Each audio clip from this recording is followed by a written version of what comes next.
Bonjour à tous, c'est Claire, bienvenue dans cette vidéo que je fais avec des lunettes de soleil parce que j'ai un petit souci à un œil, j'ai fait une grosse allergie.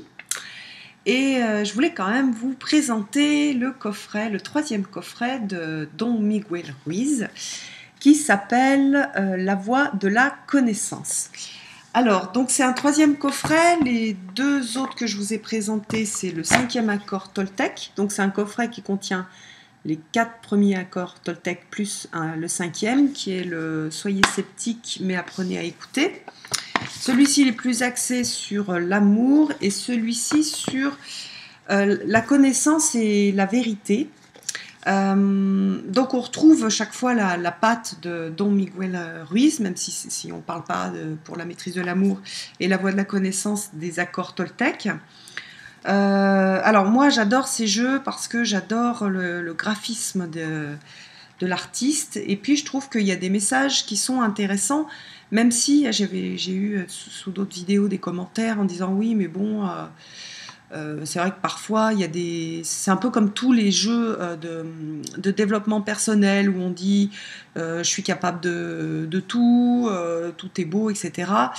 Ce sont des jeux qu'il ne faut pas prendre au sens vraiment littéral, parce que sinon on est déçu. Bien sûr que si j'ai une carte et qui dit je pardonne, je ne vais pas pardonner immédiatement à quelqu'un qui m'a blessé. Donc c'est plutôt des jeux d'inspiration, c'est des jeux pour voir en fait la lumière au bout, voir un petit peu où est-ce qu'on veut aller, mais c'est pas des jeux qui transforment immédiatement. D'ailleurs, ça n'existe pas des jeux qui transforment immédiatement, il y a tout un travail à faire. Par exemple, sur le pardon, c'est pas quand on a été blessé et puis que ça fait 40 ans qu'on transporte une blessure, c'est pas en 3 jours, ni même en 3 mois, ni même parfois en 3 ans qu'on va pardonner et qu'on va guérir cette blessure. Voilà, je voulais quand même le signaler parce que c'est important. Par contre, ce sont des jeux qui sont intéressants pour donner une direction de vie, pour aider à réfléchir sur qu'est-ce qu'on veut dans notre vie, qu'est-ce qu'on veut transformer, comment on veut le transformer. Voilà. Alors là, donc, la voie de la connaissance, on a le même type de boîte. On a une petite carte d'explication, et puis c'est tout, il n'y a pas de livret. Les bords, j'adore, c'est des bords... c'est doré, mais ça fait assez antique et vieux, c'est pas brillant. Et ce qui est intéressant, c'est la vision qu'il a de la connaissance. La connaissance, c'est ce qui a été, comment dire, c'est ce qu'on a accumulé au fil du temps dans notre petit cerveau depuis qu'on est enfant. Et du coup, on a à revenir à la vérité, à revenir à l'amour et donc du coup à être capable de contacter le bonheur. Donc voilà, qu'est-ce qu'il dit? Quand la voie de la connaissance cesse de vous contrôler, votre vie devient alors l'expression de votre moi authentique. Donc on est vraiment sur casser les conditionnements, que ce soit des conditionnements qui viennent de l'extérieur ou après des conditionnements qu'on s'est fait nous-mêmes. Voilà, alors après vous allez voir, donc c'est un style graphique que moi j'aime beaucoup, mais ça c'est ultra personnel, c'est pas du tout un jugement de valeur en soi.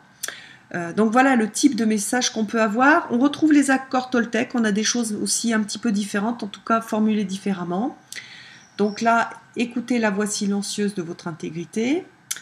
Voilà, donc et puis au dos, on a la carte à nouveau avec le petit texte d'explication.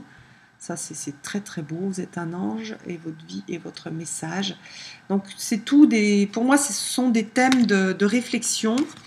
C'est intéressant aussi quand il y a un message qui ne nous convient pas, qui nous met en colère, d'aller voir qu'est-ce que ça va toucher. Donc c'est un jeu qui fait travailler comme les deux autres. Mais pas forcément, l'idée c'est pas d'ingurgiter ces jeux en croyant tout ce qui est dit, mais plutôt de les faire passer, de voir à l'intérieur comment ça résonne et qu'est-ce que ça peut apporter de juste. Et quand il y a un message qui ne nous parle pas du tout, c'est aussi qu'il y a une vérité intérieure qui cherche à se révéler. Donc on peut aller aussi creuser ce qui se révèle. Voilà, ça c'est magnifique. Voilà, quand nos yeux spirituels s'ouvrent, je perçois ce qui est sans aucun mensonge. Donc ça invite aussi à la méditation. J'ai pour moi-même un amour inconditionnel. Même chose, bien sûr que Je connais personne qui ait un amour inconditionnel pour lui-même. Par contre, je connais plein de gens qui essayent et qui travaillent dans ce sens-là. Donc on est vraiment sur l'idée, ce qui est important, c'est le chemin, c'est pas là où on va arriver. Donc on est sur ce chemin de progression, et ça, ce sont des petites, comment dire, des petits messages pour avancer sur ce chemin de vie et de progression. Beau ça aussi. Je connais l'amour en plongeant dans l'océan de l'amour. Tout ce que j'accomplis est un rituel d'amour, que je marche, que je parle, que je travaille ou que je joue. Le seul fait d'être en vie me rend profondément heureux, car désormais je ne pense plus, je ressens les choses. Donc toujours une invitation à aller chercher au fond de soi les choses qui sont vraies, la façon qu'on a de vivre l'amour, etc. Ça se rapproche aussi des enseignements de Krishnamurti, qui dit ne croyez rien, expérimentez tout. Donc là, il y a ça là-dedans, c'est-à-dire ne croyez rien dans ce qui est écrit, expérimentez tout, regardez comment est-ce que ça vibre à l'intérieur. Voilà, j'adore les illustrations, c'est vraiment beau, j'adore la façon dont c'est présenté. Je trouve ces cartes très intéressantes. Et puis il y a des messages qui sont durs. Il y a des messages qui sont durs, je vous montrerai après. Qui sont, oui, voilà, pas hyper envie d'entendre. Et qu'il faut toujours aussi aller mettre au crible de sa propre vision et de son propre ressenti. La parole est de la magie pure, donc là on a aussi, enfin ça résonne avec le fait que l'importance du verbe, en fait, des mots, et le pouvoir que ces mots peuvent avoir, les mots qu'on peut dire aux autres, qu'on peut se dire à soi-même. J'adore ça.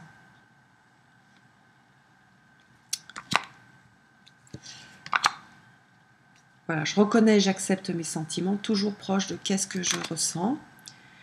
Et ce que je ressens, c'est deux choses en fait. On a l'inconscient, on a les émotions, et on a aussi, on va dire, ce qu'on appelle l'intuition, enfin le lien avec le haut. Et il faut tout écouter en fait. Et au fond de soi, on a une grande sagesse, chacun de nous a une très grande sagesse, et on n'a pas forcément besoin d'aller la chercher à l'extérieur, et toutes ces cartes, elles nous rappellent d'aller la chercher à l'intérieur. Voilà. Ne vous croyez pas. Voilà, alors ça, c'est dur. Ne croyez pas votre narrateur, la voix de la connaissance qui parle dans votre tête, tout particulièrement quand ses propos sont dirigés contre vous. Écoutez-vous, écoutez votre histoire, mais ne la croyez pas, car c'est en bonne partie de la fiction. Votre histoire n'est pas réelle. Toujours remettre en perspective ce qu'on peut se raconter sans se blesser et sans empêcher, par exemple, quand on fait un travail thérapeutique, on doit passer par un certain nombre de phases, donc il y a aussi ça, il y a ces phases à respecter. Je ne prends rien personnellement, voilà, pareil, ça c'est un travail à faire.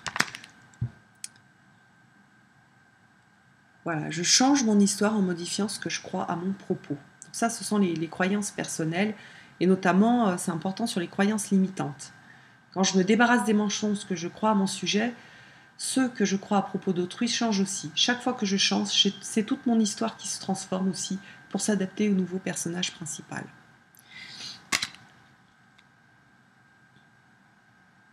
Tout ce que je crois à mon sujet n'est qu'une histoire.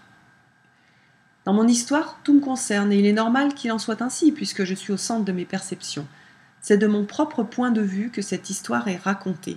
C'est super important, c'est difficile à concevoir, cette carte elle est difficile à comprendre, vraiment comprendre dans les tripes, mais par exemple c'est une carte qui appelle à la méditation et à voir ce que ça révèle de nous, et comment est-ce que ça peut nous aider. Voilà. Je rêve ma vie en ce moment même. Je co-crée avec Dieu et avec la vie.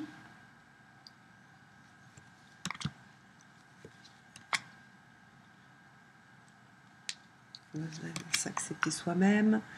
Dans la création de Dieu, tout est parfait. Donc pareil, qu'est-ce que c'est que la perfection? C'est des cartes vraiment intéressantes pour méditer, pour aller explorer tous les mots en fait qu'est-ce que c'est que la perception, qu'est-ce que c'est que la perfection, qu'est-ce que c'est qu'un sentiment. On peut faire pas mal de choses intéressantes sur la base de ce type de jeu. Voilà, ça c'est l'œil qui me manque. Et puis voilà, je vous remontre le dos. Donc en résumé, moi j'aime beaucoup ces jeux. Je pense qu'on peut faire pas mal de choses avec. Par contre, si on les prend vraiment au premier degré, on va pas, enfin tout le monde ne va pas pouvoir les utiliser. Donc il faut vraiment aller ramener à soi ce qui est dit et voir qu'est-ce que ça provoque en nous, quels sentiments, comment est-ce que on peut utiliser ce sentiment pour mieux se connaître et puis pour mieux accéder justement là à la vraie connaissance, à la connaissance interne. Voilà, j'espère que cette vidéo vous aura plu, puis je vous donne rendez-vous cette fois-ci sans lunettes pour une prochaine vidéo. À bientôt!